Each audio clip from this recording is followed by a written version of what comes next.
సింగరేణి కోసం ఇప్పుడు కాదు, తెలంగాణ రాకముందు నుంచి కూడా మరి మనకు కరువు ఉన్నటువంటి సందర్భంలో కూడా అన్నం పెట్టినట్టు బొగ్గుబాయిలను మనం ఎన్నడూ కూడా మరవరాదు.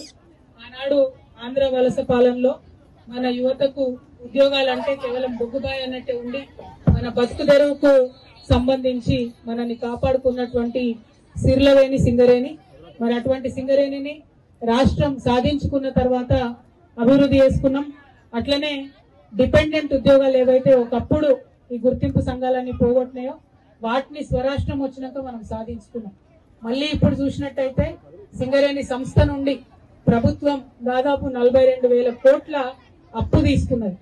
ఒకప్పుడు బెనిఫిట్ లో ఉన్నటువంటి సింగరేణి దగ్గర నుంచి ప్రభుత్వం బకాయిలు పెట్టింది. అంటే ఆల్రెడీ సింగరేణి పాకెట్ లో 42-43,000 కోట్లు ప్రభుత్వం నుంచి రావాల్సినవి ఉన్నాయి. ఇది ఉండంగా ఇక్కడ ఉన్నటువంటి కొత్త బాయిలు తెరిచి ఇక్కడ ఉన్నటువంటి వాళ్లకు కొత్తగా ఉద్యోగాలు ఇవ్వాల్సింది పోయి కాంగ్రెస్ ప్రభుత్వం వచ్చిన తర్వాత ఎక్కడనో కర్ణాటకలో పోయి బంగారం గని కొన్నారు, ఇంకెక్కడనో పోయి రాగి గని కొన్నారు. ఇంకా ఎంత సిగ్గుచేటంటే ఆ కొన్నటువంటి గనుల కట్ట చేయడానికి వీళ్ళ దగ్గర డబ్బులు లేవట. అందుకని ఎల్ఐసికి పోయి మళ్ళీ 3,000 కోట్లు అప్పడుగుతా ఉన్నారు. స్వయంగా సింగరేణి దగ్గర 42,000 కోట్ల రూపాయలు ఉంటే ప్రభుత్వం సింగరేణికి ఇవ్వకుండా, సింగరేణి ఇతర గనులను అభివృద్ధి చేసుకోవడానికి డబ్బులు ఇవ్వకుండా సింగరేణి పోయి మళ్ళీ ఎల్ఐసి నడుపుకునే పరిస్థితి వచ్చింది. అంటే సంస్థను ఎట్లా దివాలా తీస్తున్నారు అన్న విషయం దయచేసి సింగరేణి కార్మికులందరూ అర్థం చేసుకోవాలి. ఈ బతుకమ్మ సాక్షిగా, మా ఆడబిడ్డల సాక్షిగా నేను డిమాండ్ చేస్తా ఉన్నాను కాంగ్రెస్ ప్రభుత్వాన్ని, ముందు మీరు మీ అవినీతిని తగ్గించుకోండి. అవినీతిని తగ్గించుకుంటే కొత్త ప్రాజెక్టులు వస్తాయి, కొత్త బాయిలు వస్తాయి. చేసిన ప్రతి పనిలో అవినీతిని బంద్ చేసుకుంటే వందలాది వేలాది మందికి ఉద్యోగాలు వచ్చే అవకాశాలు ఉంటాయి. దయచేసి ఆ దిశగా ప్రయత్నం చేయమని కోరుతా ఉన్నాను.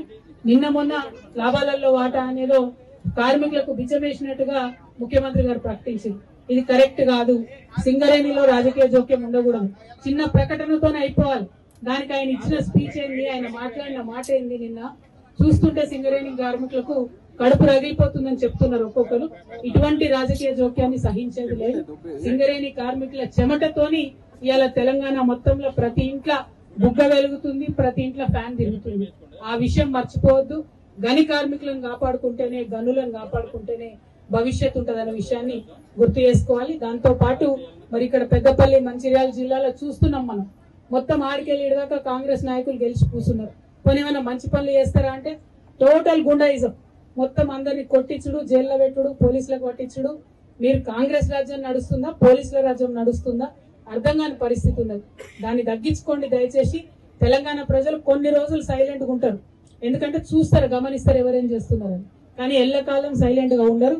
మళ్ళా అవకాశం వచ్చినప్పుడు ఇట్లనే మీరు దౌర్జన్యాలు చేస్తే మళ్ళా మిమ్మల్ని ప్రతిపక్షంలో కూర్చోబెడతారు తప్ప అధికారంలో కొనసాగించారన్న విషయాన్ని కాంగ్రెస్ నాయకులు గుర్తుపెట్టుకోవాలని చెప్పి ఈ సందర్భంగా కోరుతూ, మరి ఇవాళ ఇక్కడికి బతుకమ్మకు సాయంత్రం పెద్ద ఎత్తున అన్ని దగ్గర నుంచి కూడా తరలి వస్తా ఉన్నారు. శ్రీరాంపూర్ అంతటి నుంచి కూడా, గోదావరికల్ నుంచి, మంచిర్యాల నుంచి కూడా వస్తున్నామని అనేక మంది ఫోన్లు చేస్తున్నారు. సంతోషం. ఎంత ఎక్కువ మంది వస్తే అంత మంచిది, ఎంత ఎక్కువసేపు ఆడుకుంటే అంత ఆనందంగా ఉంటది. కాబట్టి అందరం కలిసి ఆడి పాడదామని చెప్పి మళ్ళీ ఒకసారి తెలియజేస్తూ, జాగృతి ఏం చేస్తుంది అన్నది సింగరేణి కార్మికులు నిర్ణయించాలి. నాకు తెలంగాణ రాకముందు కూడా సింగరేణి కార్మికుల మధ్యలో ఉన్నా నేను. అప్పుడు కూడా ప్రతి సంవత్సరం ఏదో ఒక చోటుకు వచ్చి బతుకమ్మ చేసుకున్నా. ఇప్పుడు కూడా అదే చేస్తున్నా. రేపు పొద్దున కూడా నేనేం చేయాలన్నా సింగరేణి కార్మికుల దగ్గరికి వస్తా ఫస్ట్, ఆ తర్వాత నిర్ణయం తీసుకుంటాం. ఏ నిర్ణయాలు ఉన్నా సమయాన్ని బట్టి, అవసరాన్ని బట్టి ప్రకటిస్తాం. ఎందుకంటే నా ఒక్కదానికి లాభం కోసం కాదు కదా, ఏం చేసినా కూడా అందరికి మంచి కోసం చేయాలి, దానికోసం ప్రయత్నం. కేసీఆర్ గారు ఉన్నప్పుడు దాదాపుగా సంవత్సరానికి 5 గనులు ఓపెన్ చేయొచ్చు అనేటటువంటి ఒక రిపోర్టు తయారు చేసి రెడీగా పెట్టుకోను. దాన్ని కార్యరూపంలోకి తేవాల్సినటువంటి పరిస్థితి ఇప్పుడు ఉన్నది. కానీ కాంగ్రెస్ పార్టీ వచ్చి 2 సంవత్సరాలైనా కనీసం ఒక్క కొత్త గని కూడా తెరిచే ఉద్దేశం లేరు. వాళ్ళు ఎంతసేపు ఏంది వేలం వేయాలి, వేలం పాట వేయాలి, పెద్ద పెద్ద కంపెనీలకు అప్పచెప్పాలని ఆలోచన తప్పితే ఒక్క గని తెరిస్తే వేలాది మంది కార్మికులకు లాభం జరుగుతుందనే ఆలోచన కాంగ్రెస్ పార్టీ చేస్తలేదు. తెలుగులో ఫాస్టెస్ట్ న్యూస్ ఇప్పుడు కొత్త అవతారంలో 5 సెకండ్లోనే పూర్తి వార్తా సమాచారం మీ చేతిలో. సోషల్ మీడియా ట్రెండ్స్ మీ కళ్ళ ముందుకే live TV and voice search options తో ఇప్పుడే డౌన్లోడ్ చేయండి. యాప్ లింక్ డిస్క్రిప్షన్ లో ఉంది.